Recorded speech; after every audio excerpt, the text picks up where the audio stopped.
நிச்சயமாக மத்திய கிழக்கு நாடுகள் மத்தியில் தற்போது பதற்றமான ஒரு சூழல் ஏற்பட்டிருக்கிறது. இது தொடர்பான கருத்துக்களை பகிர்ந்து கொள்வதற்காக நியூஸ் 18 தமிழ்நாடு ஆசிரியர் திரு கார்த்திகை செல்வன் இணைகிறார். கார்த்திகை செல்வன், தொடர்ந்து இந்த போர் பதற்றமான சூழலை கவனிச்சுட்டு வரீங்க. இந்தியாவுக்கு மிகப்பெரிய பாதிப்பு ஏற்படுவதற்கான வாய்ப்புகளும் இருக்கு. பொருளாதார ரீதியாக குறிப்பா ஹார்மோஸ் நீர்முனை அந்த இடமும் கூட மூடப்பட்டிருக்கிறது. இந்த போரினுடைய பின்னணி என்ன? இந்தியா இதுல என்ன நிலைப்பாடு எடுக்க வாய்ப்பு இருக்கிறது?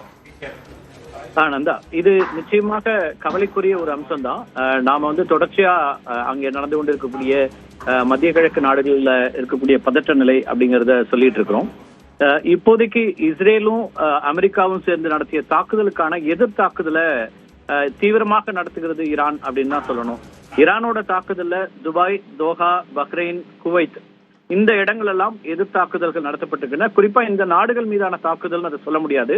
அந்த இடங்கள் இருக்கக்கூடிய யுஎஸ் மிலிட்டரி பேஸ் தான் இவங்க டார்கெட் பண்றாங்க.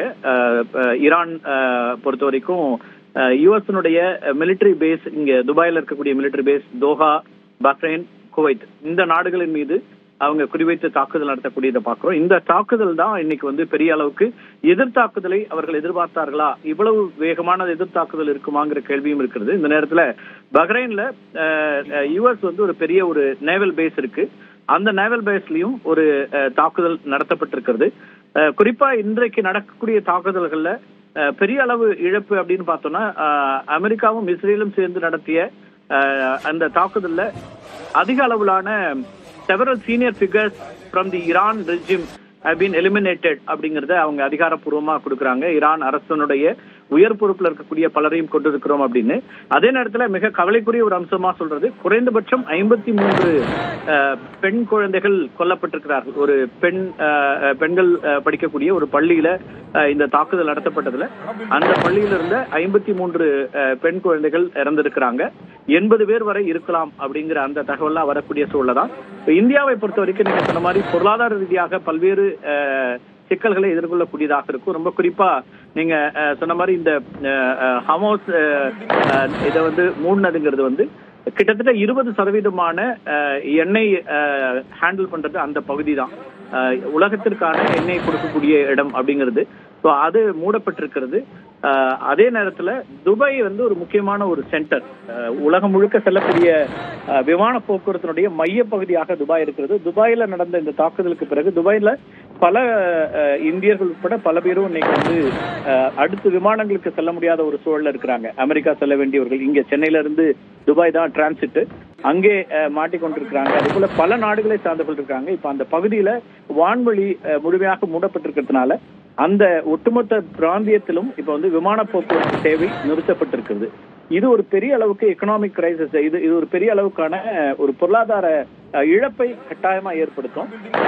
ஐரோப்பிய நாடுகளுக்கு போறதுக்கு, அமெரிக்காவுக்கு போறதுக்குன்னு பல நாடுகளுக்கான டிரான்சிட்டா துபாய் இன்டர்நேஷனல் ஏர்போர்ட் இருக்குது. இப்ப அது ஒரு முக்கியமான ஒரு அம்சமாக நம்ம பார்க்க முடியும். ட்ரம்பை பொறுத்த வரைக்கும் இதை நம்ம ஒரு குறிப்பா இந்த தாக்குதல்கள் இதுல நமக்கு என்ன அதிகமான கவலை இருக்கு அப்படின்னு பாத்தீங்கன்னா, நம்முடைய கவலையை பொறுத்த வரைக்கும் நிறைய தமிழ்நாட்டிலிருந்து தொழிலாளர்கள் அங்கே பணிபுரிகிறார்கள் அப்படிங்கிறது உங்களுக்கு தெரியும்.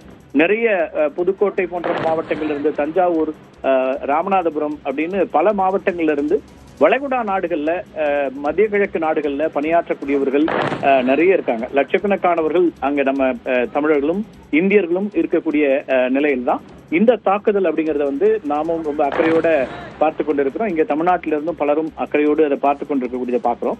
இந்த தாக்குதலுக்கு பின்ன நடக்கக்கூடிய அந்த சுருக்கமா நம்ம சொல்லணும் அப்படின்னா, operation roar of the line அப்படிங்கிற பேர்ல தான் இஸ்ரேலும், ஆபரேஷன் எபிக் ஃபியூரி அப்படிங்கிற பேர்ல அமெரிக்காவும் சேர்ந்து ஈரான் மேல இந்த குண்டு மழையை தொடங்கி இருக்கிறாங்க. ஈரானுடைய அணு ஆயுத திட்டத்தை கட்டுப்படுத்துறதா எங்களுடைய நோக்கம் அப்படின்னு அமெரிக்கா சொல்லுது. இதுக்காக நடத்தின பேச்சுவார்த்தை தோல்வியில முடிஞ்சிச்சு. அதுக்கு பிறகுதான் இந்த தாக்குதலை இவங்க நடத்துறாங்க.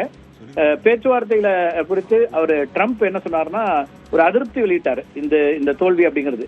அதை தொடர்ச்சியா உடனடியாக இந்த தாக்குதல் அப்படிங்கிறது தொடங்கி இருக்கு. ஈரான் ஒருபோதும் அணு ஆயுதத்தை பெற அனுமதிக்க முடியாது அப்படிங்கிறது அமெரிக்காவுடைய நிலைப்பாடா இருக்குது.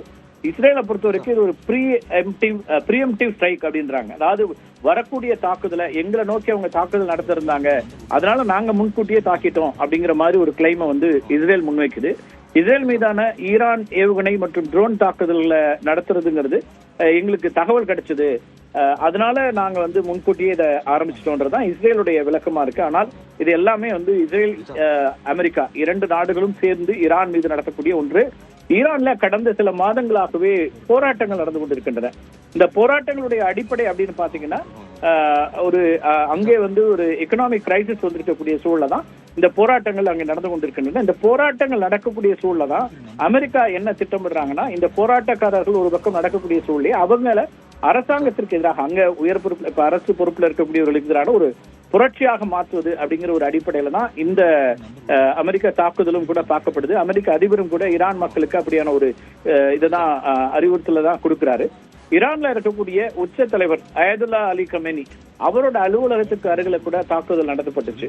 பல நகரங்கள்ல வந்து ஏவுகணை உற்பத்தி தளங்களை குறி வச்சு தாக்குதல் நடத்தினாங்க. அதாவது ஈரானுடைய முக்கியமான நகரங்கள் அப்படின்னு பாத்தீங்கன்னா இஸ்ஃபஹான், அதேபோல கோம், கேரஜ், அந்த மாதிரியான சில இடங்கள்லாம், கெர்மான்ஷா உள்ளிட்ட நகரங்கள்ல இவங்களுக்கான ஈரானுக்கான ஏவுகணை உற்பத்தி தளங்கள் இருக்கு. இதையெல்லாம் குறி வச்சு அமெரிக்காவும் இஸ்ரேலும் அட்டாக் பண்ணாங்க. அதுக்கான எதிர்வினை தான் இப்ப ஈரான் வந்து அமெரிக்க பேஸ் எங்கெல்லாம் இருக்குதோ இந்த மத்திய கிழக்கு நாடுகள் இருக்கக்கூடிய அமெரிக்காவுடைய பேஸ் முழுக்க வந்து அமெரிக்க ராணுவ தளங்களை குறி வச்சு தாக்குதல் நடத்துறாங்க. இதனால பல இடங்கள்லயும் இப்ப நம்ம வந்து பஹ்ரைன் மாதிரியான இடங்கள்லயும் பாக்குறோம். அதே போல கத்தார்ல தோஹால நிறைய தமிழர்கள் இருக்கிறாங்க. அவர்கள் நமக்கு கிடைக்கக்கூடிய தகவல் அப்படிங்கிறது நம்முடைய நண்பர்கள் நிறைய பேர் அங்க இருக்கக்கூடிய இடத்துலயே கண்ணெதிரில் அவங்க வந்து இந்த மிசைல் வந்து விழக்கூடியதை பார்த்துருக்காங்க. ஒரு அச்ச உணர்வோடு ஒரு பதட்டத்தோடையும் தான் இருக்கிறாங்க. பெரிய அளவுக்கு வேறு சேதங்கள் ஏற்படல அப்படின்னாலும் கூட ஒரு கண்ணுக்கு எதிராக இந்த ஏவுகணை தாக்குதல்களை பார்க்கும்போது அவங்களுக்கு ஒரு சின்ன பதட்டம் இருக்கிறது. தொடர்ச்சியா இந்திய அரசு தரப்புல இருந்தும் நிறைய இதுக்கான கம்யூனிகேஷன் கொடுத்திருக்கிறோம். அங்க இருக்கக்கூடிய நாடுகளுடைய இந்திய தூதரகங்கள் அறிக்கைகள் கொடுத்திருக்காங்க. பாதுகாப்பாக இருக்க வேண்டும் அப்படிங்கிற இடத்துல எல்லாம் சொல்லப்பட்டிருக்கிறத பாக்குறோம். இதுல அதிகப்படியான குண்டுகளை சுமந்து செல்லு இலக்குகளை துல்லியமா தாக்கக்கூடிய F-16 ரக விமானங்களை இஸ்ரேல் பயன்படுத்துறாங்க. வான்வெளி பாதுகாப்பை உறுதி செய்யறதுக்கும் ஈரானிய போர் விமானங்களை எதிர்கொள்றதுக்கும் உலகின் மிகச்சிறந்த விமானமாக கருதப்படக்கூடிய F-22 ராப்டர் விமானங்களையும் அமெரிக்கா களத்துல இறக்கி இருக்குது. இதெல்லாம் ரொம்ப முக்கியமா நம்ம பார்க்க வேண்டியது. இஸ்ரேலிய விமானங்களோட இணைந்து அமெரிக்காவுடைய F-35 விமானங்கள் ரகசிய தாக்குதல்களை நடத்துறாங்கிறதெல்லாம் அங்கிருந்து வரக்கூடிய செய்திகளா பாக்குறோம். அப்போ ஒரு முழு நேர போரை நோக்கி நகர்கிறதாங்கிற ஒரு கவலை இருக்குது. ஈரானுடைய நிலத்தடி அணுசக்தி மையங்களை தகர்க்கக்கூடிய திறன் கொண்ட பிரம்மாண்டமான 2 விமானங்கள் B-21 ரேடார் அப்படிங்கிற ஒரு விமானம், அதே போல B-2 ஸ்பிரிட் பாம்பர் விமானங்களையும் பயன்படுத்தலாம்னு அமெரிக்கா திட்டமிட்டு இருக்கிறதாலாம் அங்கிருந்து வரக்கூடிய செய்திகள் நம்ம பாக்குறோம். இது இல்லாம போர் கப்பல்களையும் அவங்க தயார்படுத்தி வச்சிருக்கிறாங்க. சூப்பர் ஹார்னட் போர் விமானங்கள் வந்து ஏவப்பட்டு இருக்கின்றன. இதெல்லாம் அமெரிக்கா இஸ்ரேல் நடத்திய இடத்துல இருந்துதான் இப்ப எதிர்த்தாக்குதலை ஈரான் நடத்தி இருக்கிறாங்க. ஈரானோட ரேடார் நிலையங்கள் அதே போல S-300 வான் பாதுகாப்பு ஏவுகணைகளை அழிப்பதற்கான முயற்சிகள் இதெல்லாம் நடந்துகிட்டு இருக்கக்கூடிய சூழல தான் எதிர்த்தாக்குதல். இந்த எதிர்த்தாக்குதல தான் பல நாடுகளிலும் இப்படியான ஒரு சூழல் ஏற்பட்டிருக்கு நந்தா. இது ஒரு நிச்சயமா உலகம் கவலை கொள்ளக்கூடிய ஒன்றுதான். சுசித்ரா சொன்னது போல ஐக்கிய நாடுகள் சபையும் இப்ப அவங்களுடைய பாதுகாப்பு கவுன்சில் கூட்டத்தை நாளை கூட்டுகிறார்கள். ஐரோப்பிய யூனியனும் இது பற்றி விவாதிக்கணும்னு வர்றாங்க. இந்த தாக்குதல்கள் அப்படிங்கிறது ரொம்ப குறிப்பா வந்து ஏற்கனவே நம்ம பார்த்தோம். எரிபொருட்களுடைய விலை அப்படிங்கிறது கிட்டத்தட்ட 15% முதல் நாள்லயே ஏறி இருந்துச்சு. நாளை இன்னும் கூட கூடுவதற்கான வாய்ப்புகள் இருக்குது. அதே போல தங்கத்தினோட விலை கூடியதை பார்த்தோம். இந்த ஒரு போர் ஒரு பக்கம் நடக்குதுன்னா அந்த போரினுடைய விளைவுகள்ங்கிறது உலகம் முழுக்க ஏற்படும். நீங்க ஏற்கனவே தொடக்கத்துல குறிப்பிட்டிருந்தீங்க ஹார்முஸ் ஜலசந்தி, அதை வந்து இப்ப ஈரான் மூடிடுச்சு. இதை மூடிடுவாங்கன்ற ஒரு சந்தேகம் இன்று மாலையில இருந்துச்சு. அதை மூடுவதாக அறிவிச்சு மூடிச்சுட்டாங்க. இப்ப அதை மூடுறதன் மூலமா அப்படி அது என்ன ஆகும்னா உலகளாவிய எரிசக்தி விநியோகம் முற்றிலுமா முடங்கக்கூடிய ஒரு அபாயம் இருக்கும். ஏன்னா உலகத்தினுடைய 20% எண்ணெய் போக்குவரத்து நடைபெறக்கூடிய இடமாக இந்த ஹார்முஸ் ஜலசந்தி தான் இருக்குது. இப்ப அதையும் ஈரான் மூடி இருக்கிறது. இப்படி பல்வேறு நிலைகள்ல இதனுடைய இந்த இந்த எதிர்வினைகள் அப்படிங்கிறது இருக்கக்கூடியதை பார்க்க முடியும். நந்தா, இன்னொரு பக்கம் நமக்கு முழுமையான தகவல்கள் ஈரான்ல இருந்து கிடைக்கல, ஊடகங்களுக்கும் கிடைக்காது. ஏன்னா தாக்குதலுக்கு பிறகு ஈரானுடைய இணைய சேவை இன்டர்நெட் சர்வீசஸ் வந்து 96% வரைக்கும் முடக்கப்பட்டிருக்குது. தகவல் தொடர்பு வசதிகள் பெருசா வெளியில வரல. அதனால சேதம் எவ்வளவு அப்படிங்கறத முழுமையா நம்ம சொல்ல முடியாது. ஆனால் இந்த பள்ளி மாணவிகள் இறந்தது அப்படிங்கிறது உறுதிப்படுத்தப்பட்ட தகவலாகவே எல்லா சர்வதேச ஊடகங்களையும் இருக்கக்கூடியதை பார்க்கிறோம். இந்த அமெரிக்கா தொடங்கி இருக்கக்கூடிய ஆபரேஷன் எபிக் ஃபியூரிங்கிறது வெறும் ராணுவ தாக்குதல் மட்டும் இல்ல, நான் ஏற்கனவே குறிப்பிட்டது போல ஈரான்ல ஒரு ஆட்சி மாற்றத்தை ஏற்படுத்தணும்னு அவங்க முயற்சி பண்றாங்க. இந்த ஆட்சி மாற்றத்தை கொண்டு வர்றதுதான் ட்ரம்போட ஐடியாவா இருக்குது. ஈரான்ல இப்ப இருக்கக்கூடிய உச்ச அதிபரை மாத்திட்டு ஏற்கனவே இருந்த மன்னருடைய வாரிசை அங்க கொண்டு வரணும் அப்படிங்கிறது தான் இவங்க அமெரிக்காவுடைய ஐடியாவா இருக்கு. அப்படி கொண்டு வந்தாதான் அணு ஆயுதம் தயாரிக்கிறத தடுக்க முடியும் அப்படின்னு அமெரிக்கா நம்புறாங்க. 2025 பிற்பகுதியிலேயே அங்க பொருளாதார சீர்கேடு ஏற்பட்டு இந்த சிக்கல் எல்லாம் இருக்கக்கூடிய நாட்டுல தான் இப்ப இந்த போர் அப்படிங்கிறது கூடுதலான நெருக்கடியை உண்டாக்குது.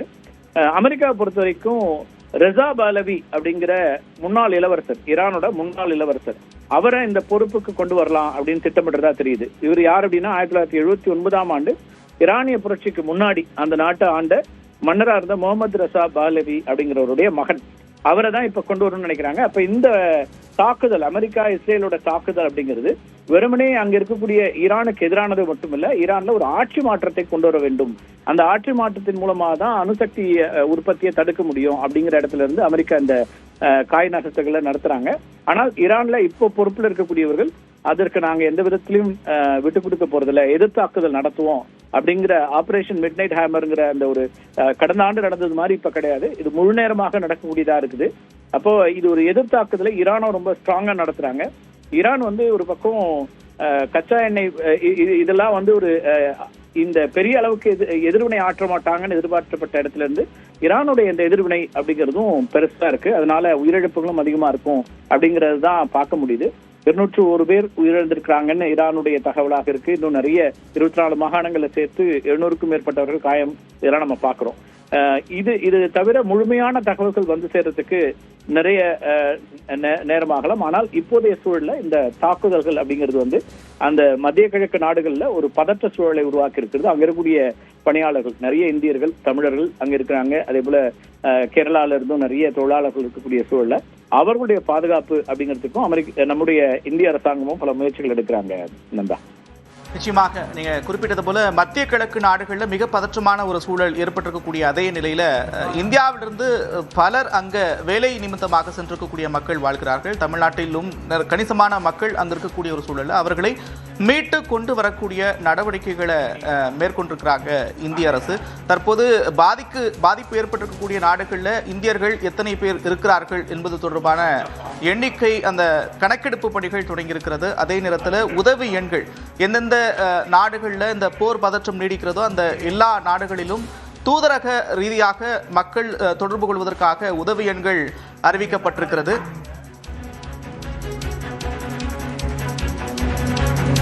தொடர்ந்து இந்தியர்கள் தூதரகத்தோடு தொடர்பில் இருக்குமாறும் வெளியுறவுத்துறை அமைச்சகம் கேட்டுக்கொண்டிருக்கிறது. இந்த போர் பதற்றம் குறைய வேண்டும், போரை முற்றிலுமாக நிறுத்த வேண்டும் என்பதுதான் அனைவருடைய விருப்பமாகவும் இருக்கிறது. அவசரமாக இந்த ஐநா சபை கூட இருக்கக்கூடிய நிலையில் அது தொடர்பான முடிவுகள் முக்கியமாக எடுக்கப்படும் என்றும் எதிர்பார்க்கப்படுகிறது. இணைப்பிலிருந்து கருத்துக்களை பகிர்ந்து கொண்டது திரு கார்த்திகை செல்வன், அதே போல செய்தியாளர் சுசித்ரா, இருவருக்கும் நன்றி.